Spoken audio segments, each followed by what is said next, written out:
नमस्कार मित्रांनो, कृषी मित्र राजू या यूट्यूब चॅनलमध्ये स्वागत आहे। तर मित्रांनो, आपण जी शेवटची फवारणी सांगली होती की शेंगा फुगवण्यासाठी आपण कोणता स्प्रे घ्यायला पाहिजे, तर त्याचा रिझल्ट तुमच्या समोर आता स्क्रीनवर तुम्हाला दिसत असेल। तर मित्रांनो, हा व्हिडिओ बघण्या अगोदर जे शेतकरी चॅनलवर नवीन असतील ते पहिल्यांदा चॅनलला सबस्क्राईब करून घ्या, कारण की आपण जे फवारण्या सांगितलेल्या आहेत त्याचा संपूर्ण रिझल्टसुद्धा आपण आपल्या चॅनलच्या माध्यमातून आपण दाखवण्याचा प्रयत्न नेहमीच करत असतो। परंतु बरेच शेतकरी चॅनल व्हिडिओ पाहतात परंतु सबस्क्रायबर वगैरे करत नाही। त्याच्यामुळे पहिल्यांदा चॅनलला सबस्क्राईब करून घ्या आणि इतर मित्रांना सुद्धा हा व्हिडिओ शेअर करा, जेणेकरून आपण जे नियोजन करतो ते तुम्हाला 100% फायद्याचं असणार आहे। बरेच शेतकरी फक्त एवढंच म्हणतात की बियाणं कोणतं आहे, पण त्याच्याहीपेक्षा नियोजन कसं आहे हे खूप महत्त्वाचं आहे। मित्रांनो, आपण जे नियोजन केलेलं आहे ते एकदम परफेक्ट आणि काटेकोरपणे आपलं नियोजन असते आणि याच्यामध्ये आपण बरेच असा अनुभवसुद्धा आपण सोयाबीनमध्ये घेतलेला आहे की काय केल्याने कशा पद्धतीने जास्तीत जास्त झाडाला शेंगा लागतात, किती झाडे असावे, एकरी बियाणे किती असावे, फवारणीचा रिझल्ट कोणत्या घटकाचा आपल्याला जास्त मिळतो, कोणत्या औषधाचा जास्त रिझल्ट मिळतो आणि किती दिवस एखादं औषध किती दिवस कार्य करते, हे संपूर्ण माहिती आपण आपल्या व्हिडिओमधून आपण शिकून इतर मित्रांनासुद्धा आपण या यूट्यूबच्या माध्यमातून दाखवण्याचा प्रयत्न करत असतो। एखाद्या प्लॉटचे दर 5 दिवसाला व्हिडिओ टाकण्यामागचे कारण म्हणजे पिकामध्ये होणारे जे बदल आहेत ते आपल्याला चांगल्या पद्धतीने कळाले पाहिजे, या हिशोबाने आपण पिकाचं व्हिडिओ जे आहे ते टाकत असतो। कारण की आपण 5 ते 6 दिवस अगोदर याच्यामध्ये 0050 आणि बोरॉन याची फवारणी आपण घेतली होती आणि त्याचा रिझल्टसुद्धा मी तुम्हाला दाखवणार होतो की 5 दिवसानंतर सोयाबीनमध्ये कसल्या प्रकारचा फरक हे आपल्याला बघायला मिळते।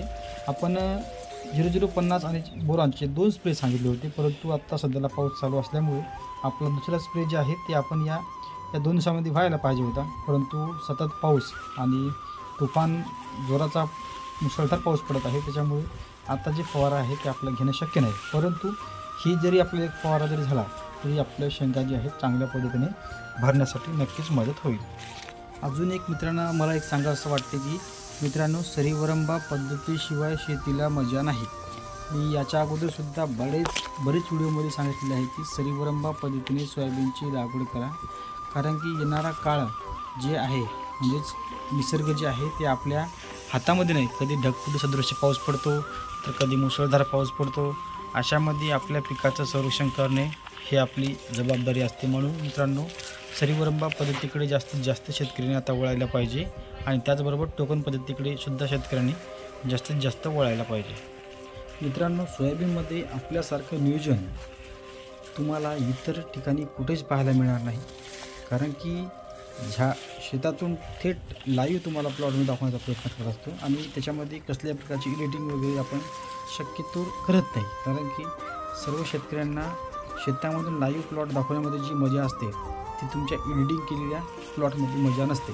यासाठी मी शेतामधून कसल्याही प्रकारची एडिटिंग न करता शेतामधून लाईव्ह प्लॉट दाखवण्याचा नेहमीच प्रयत्न करत असतो, कारण की जे झाडाला शेंगा लागलेले आहेत ते मध्यभागीसुद्धा तेवढंच लागले पाहिजे आणि बाहेरसुद्धा तेवढ्याच प्रमाणामध्ये झाडाला शेंगा लागले पाहिजे। या हिशोबाने आपण संपूर्ण नियोजन आहे हे करत असतो।